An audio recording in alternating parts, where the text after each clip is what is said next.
జమ్మూ కాశ్మీర్లోని జైళ్లలో ఉగ్రదాడి జరిగే అవకాశం ఉందన్న సమాచారంతో భద్రతా బలగాలు మరింత అప్రమత్తమయ్యాయి. ఈ క్రమంలో కశ్మీర్లోని అన్ని జైళ్లను కేంద్ర బలగాలు తమ ఆధీనంలోకి తీసుకున్నాయి. పరిస్థితిని సిఐఎస్ఎఫ్ పర్యవేక్షిస్తోంది. శ్రీనగర్ సెంట్రల్ జైల్, జమ్మూలోని కోట్ బల్వల్ జైలుపై దాడులు జరిగే అవకాశం ఉందని నిఘా వర్గాలు అలర్ట్ జారీ చేస్తున్నాయి. ఈ జైళ్లలో కీలక ఉగ్రవాదులు కావచ్చు, స్లీపర్ సెల్స్ సభ్యులున్నట్టుగా తెలుస్తోంది.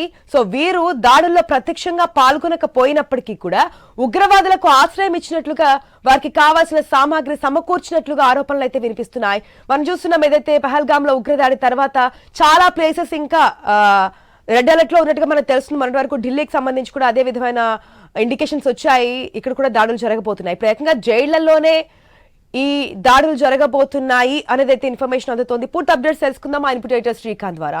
Good morning Srikanth. మనం చూసిన ఏకంగా జైళ్లలోనే ఉగ్రదాడి జరిగే అవకాశం ఉందంటూ కూడా రెడ్ అలర్ట్ జారీ చేయడం, అక్కడ కేంద్ర బలగాలు పూర్తిగా మోహరించడం మనం చూసిన వారికి కావాల్సిన ఆయుధాలు సామాగ్రి ఇవన్నీ కూడా అందిస్తున్నారు స్లీపర్ సెల్స్ అనేది తెలుస్తోంది. డీటెయిల్స్ ఏంటి? ASHA, good morning. సో ఏదైతే జమ్మూ కాశ్మీర్ లో పహల్గామ్ లోయలో జరిగినటువంటి ఉగ్ర దాడి తర్వాత నిజానికి ఏం జరగబోతోంది, వాటి మళ్ళీ అటాక్స్ ఏమైనా అయ్యేటువంటి అవకాశాలు ఉన్నాయా, లేదంటే ఎట్లాంటి పరిస్థితులు ఉండబోతున్నాయనేటువంటిది వాటితో ఇప్పటికే కేంద్రం మొత్తం అలర్ట్ అయినటువంటి పరిస్థితి కనిపిస్తోంది. సో ఇట్లాంటి నేపథ్యంలో జమ్మూ కాశ్మీర్ లో ఉన్నటువంటి జైళ్లలో ఎవరైతే కొంతమంది స్లీపర్స్ వెళ్తున్నారో, ఉగ్రవాదులకు సహాయం చేసిన వాళ్ళున్నారో, సో వాళ్ళపైన కూడా అటాక్ చేసేటువంటి అవకాశాలు ఉన్నాయన్నటువంటి ఒక ముందు జాగ్రత్త ఇన్ఫర్మేషన్ తోటి ఇప్పటికే కేంద్రం జమ్మూ కాశ్మీర్ లో ఉన్నటువంటి జైళ్ళన్నింటినీ కూడా ఇప్పటికే తమ ఆధీనంలోకి తీసుకున్నారు.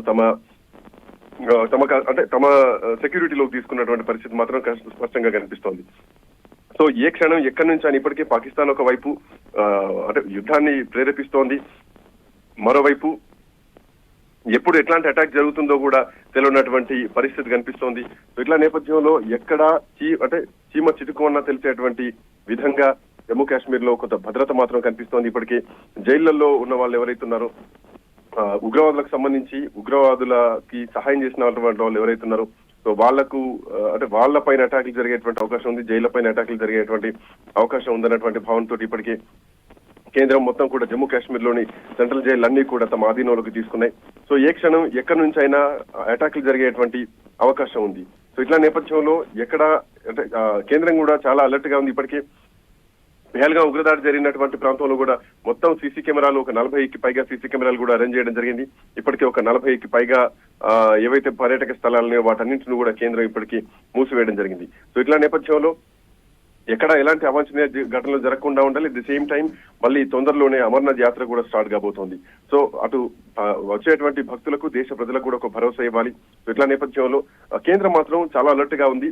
సో ఎవరైతే జైళ్లలో ఉన్నటువంటి ఖైదీలు ఉన్నారో, ఉగ్రవాద స్లీపర్స్ వెళ్తున్నారో వాళ్ళపైన అటాకులు జరుగుతాయి, జైళ్ల పైన అటాకులు జరిగేటువంటి ఛాన్సెస్ ఉన్నటువంటి నేపథ్యంలో ఇప్పటికే వాళ్ళ దగ్గర నుంచి పూర్తి ఇన్ఫర్మేషన్ తెలిసేటువంటి ఛాన్సెస్ ఉన్నాయి.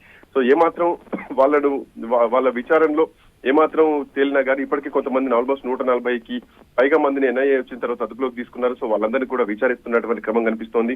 ఎంతమంది స్లీపర్స్ వెళ్తున్నారు, వాళ్ళ దగ్గర నుంచి ఏమేమి ఇన్ఫర్మేషన్ పోయింది అన్నది కూడా ఇందులో ప్రధానమైనటువంటి అంశం. సో ఇట్లా నేపథ్యంలో ఉగ్రదాడి జరిగేటువంటి అవకాశాలు అనేటువంటి ఉద్దేశంతో కేంద్రం కొంత అలర్ట్ గా ఉంది. ఆశ. రైట్.